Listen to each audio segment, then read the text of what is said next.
Sejam todos bem-vindos a mais um vídeo do canal Reflexão Estoica.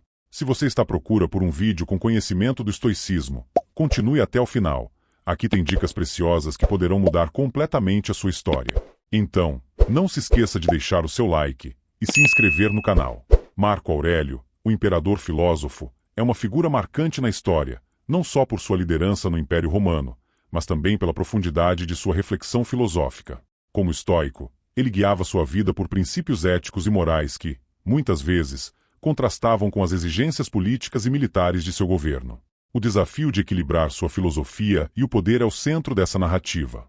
O conto, a coroa e a essência.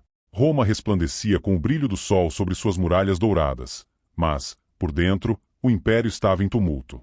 Fronteiras ameaçadas, crises internas e um povo exigente compunham um cenário que Marco Aurélio precisava governar. Em seu palácio, ele passava horas em meditação, refletindo sobre os princípios do estoicismo, uma filosofia que moldava sua visão de mundo. Primeiro, o peso de uma coroa.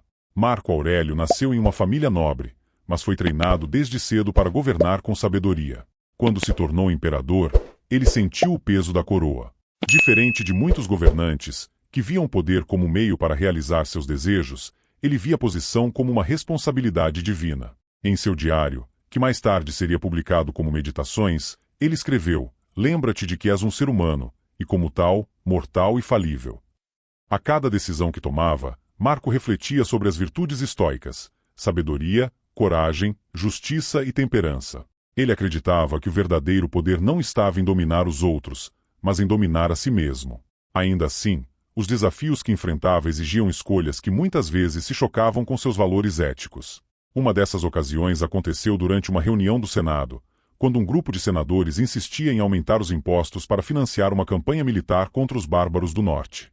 Marco Aurélio sabia que o exército precisava de recursos, mas também sabia que isso colocaria mais pressão sobre os pobres. Ele se levantou e, com voz firme, disse: "Devemos ser justos não apenas com aqueles que empunham espadas, mas com aqueles que trabalham a terra. O que é a vitória se não tivermos um povo para celebrá-la?"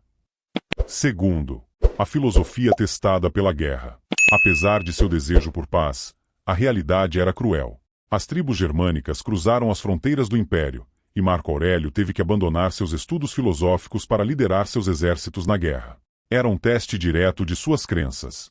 Ele, que pregava a aceitação do destino e a prática do desapego, agora se encontrava imerso no caos e no sangue das batalhas. Durante uma dessas campanhas, ele acampou com seus soldados às margens do rio Danúbio.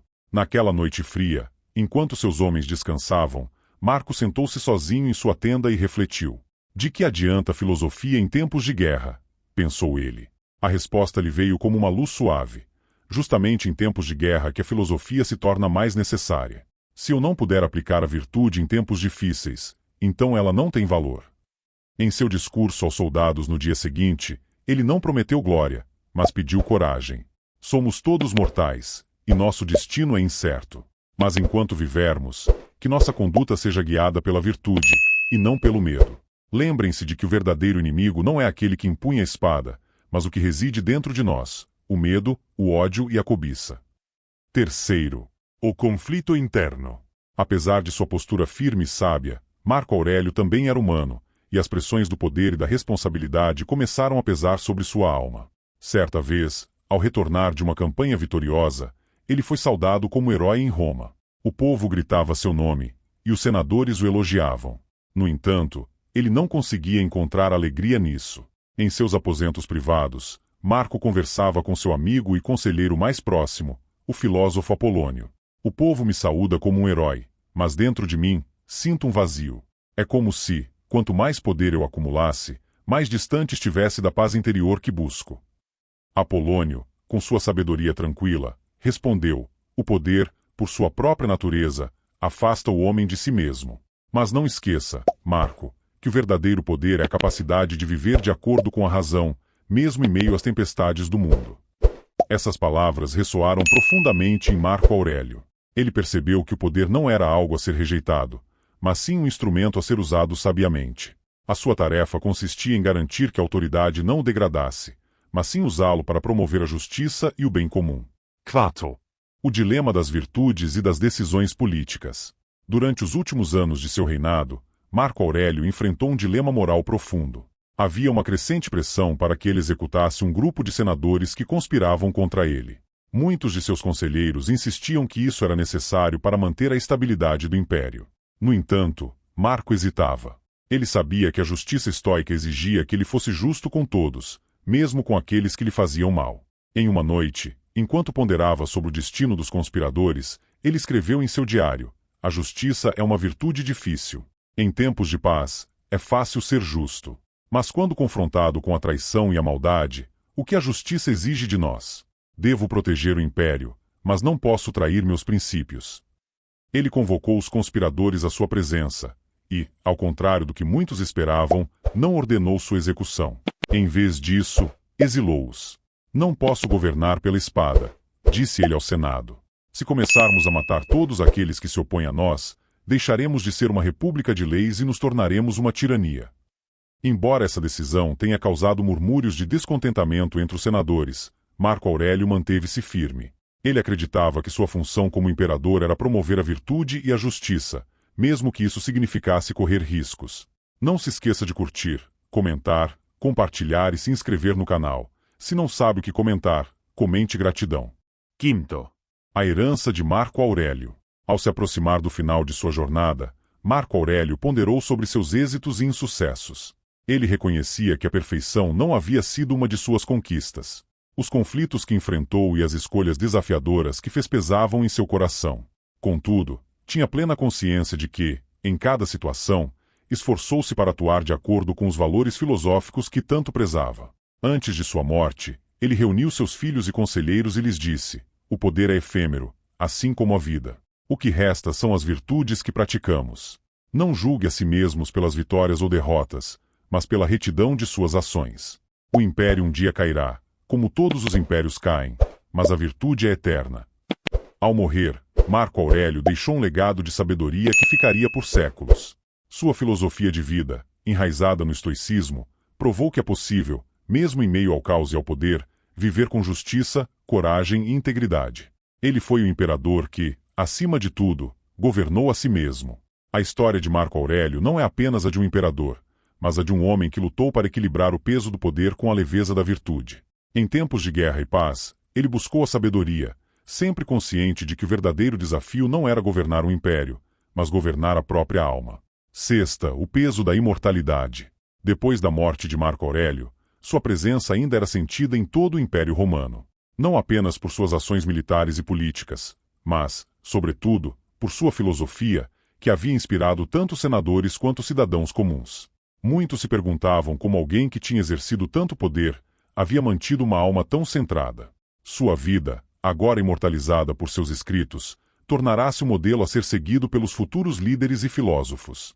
Seus diários, que viriam a ser conhecidos como Meditações, circulavam entre as elites intelectuais de Roma, mas também entre os soldados e os comerciantes que buscavam sabedoria em tempos difíceis.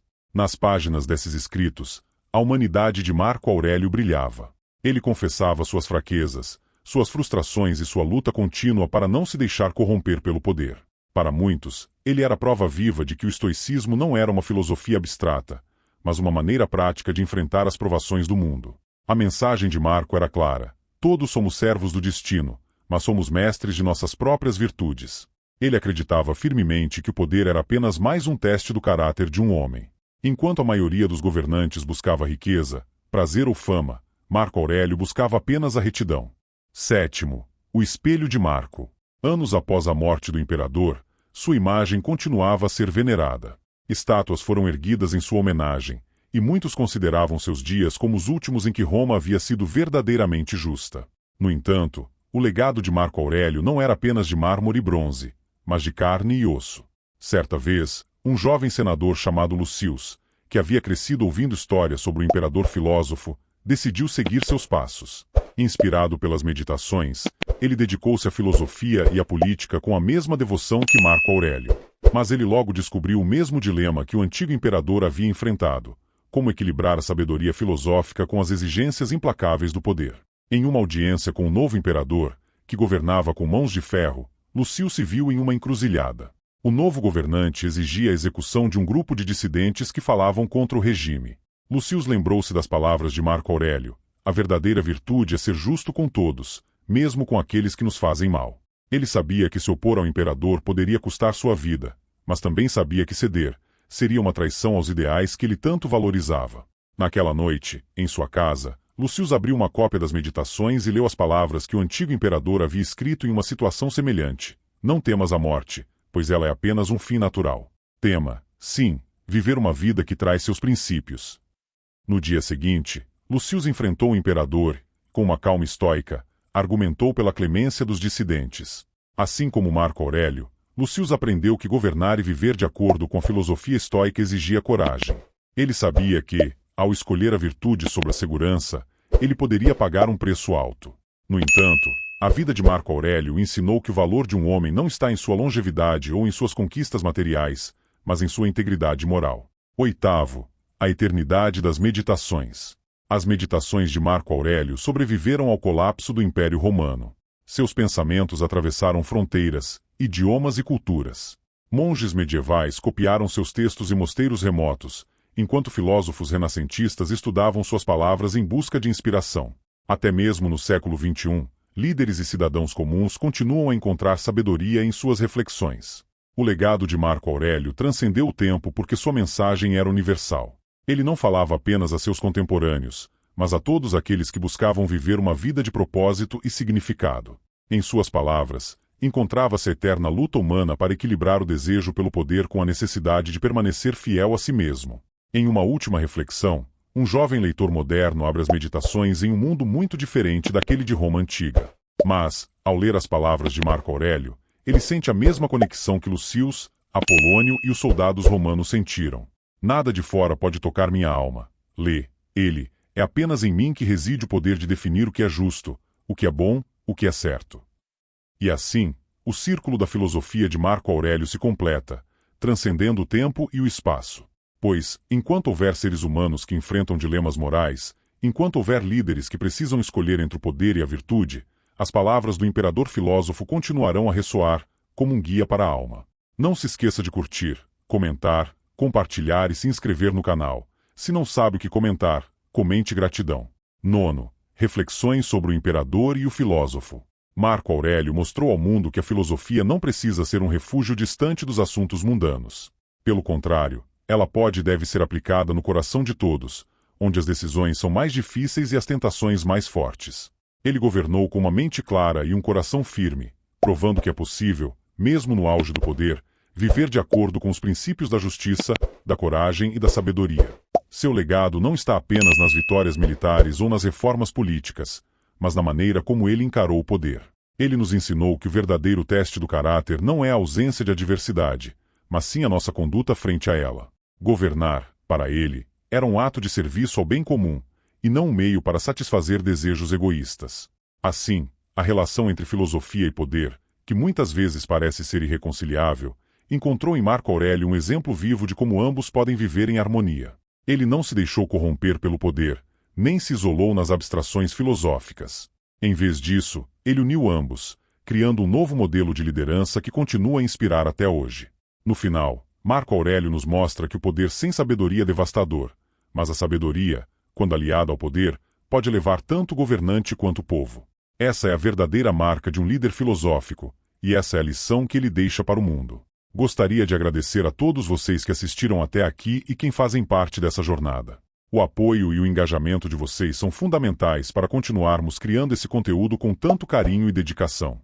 Não se esqueça de curtir, comentar, compartilhar e se inscrever no canal para não perder os próximos vídeos.